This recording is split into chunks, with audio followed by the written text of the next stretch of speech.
Hello students, welcome to English classes at Radhika.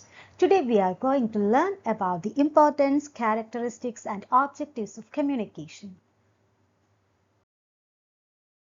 Let's see what's the meaning of communication. It's a process of interaction. It's a process of meaningful interaction among human beings. More specifically, it is the process by which meanings are perceived, understood, and reach among human beings. So, the perceived and understood meanings should be transmitted to human beings through communication. Let's look into the purpose of communication now. Which are the purposes of communication? Flow of information. Through communication, information is passing from one person to the other. Coordination. Only through good communication skill we can coordinate people and things. Preparing people to accept change. We can pursue or we can prompt people through communication. Developing good human relations. Through communication, we can maintain good relationships with our friends, family members, and others. Learning. Communication is very essential for learning. Only through communication, a teacher or student relationship will be formed and communication will be effective and the teaching learning process will be easier. So communication is very helpful in all these things. So these are the purposes of communication. Is communication important? Let's see which are the important matters or importance of communication, important points regarding communication. Base for action. Behind each and every action, we should have to have communication. Means of coordination. Only a person with a good communicational skill can coordinate things or events or everything.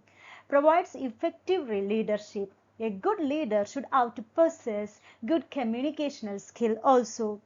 Aids in decision making, and we can help people in decision making. We can help people if they are in trouble. We can console people through our communicational skills.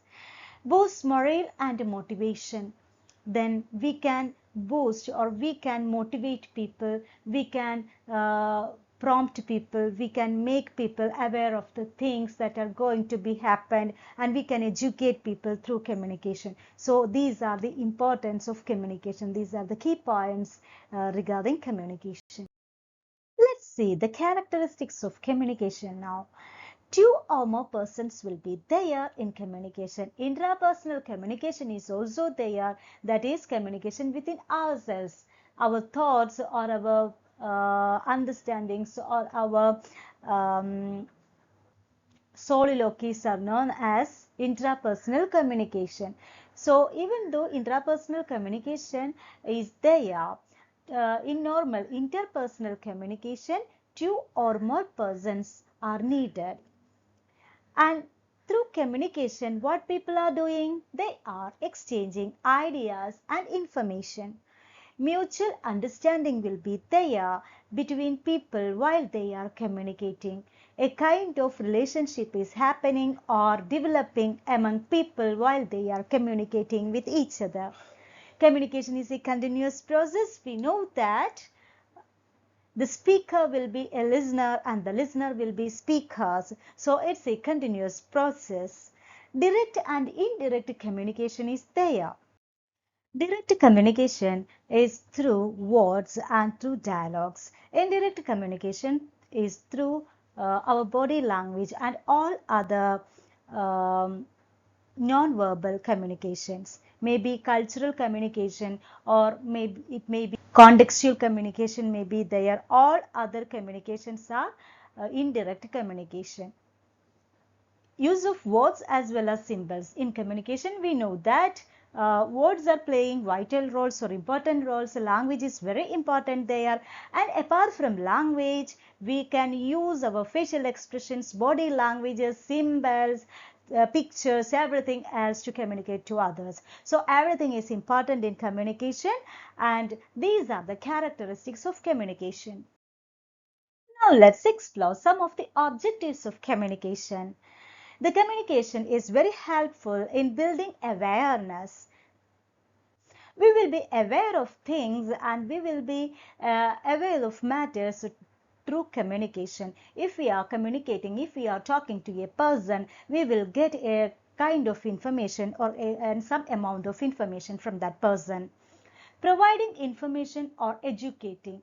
In education, communication is very important. There is a communication is happening between teacher and learners, and communication is happening among learners. So communication is a very important part in education, and in order to educate people, good communicative skills should be there.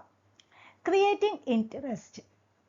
And if you want to make some people, or if you want to create some interest in something to other people, then we should have a very good communicational skill, and we can talk to that people and we can influence that people through our communicational skills. And in order to influence a person, in order to create an interest in certain things, we can use communications. Motivating people or audience, and we know that a lot of motivational speakers and motivational uh, thinkers are there. They are using very good communicational skills to influence people, and in order to motivate those people, good communication skill is needed. Promoting the brand, product or service. We know that in advertisements, good communicational skills or good communication should be there for advertisements, and it is very important in influencing people. Organizing resources. Good communication is needed among organizations, then only a good and healthy relationship is happening among them. Then offering better coordination. Through good communicational skills, we can create good coordination skills, or we can coordinate people, we can coordinate organizations, we can coordinate everything. Increasing efficiency. Good communicational skill will always influence our efficiency or the efficiency of the speaker. A good communicator will always be a very successful person. Hope you have understood this video, and if you have doubts, don't hesitate to ask me. Then while you are watching or listening to this video, write down notes and prepare well. Okay, thank you. Bye bye.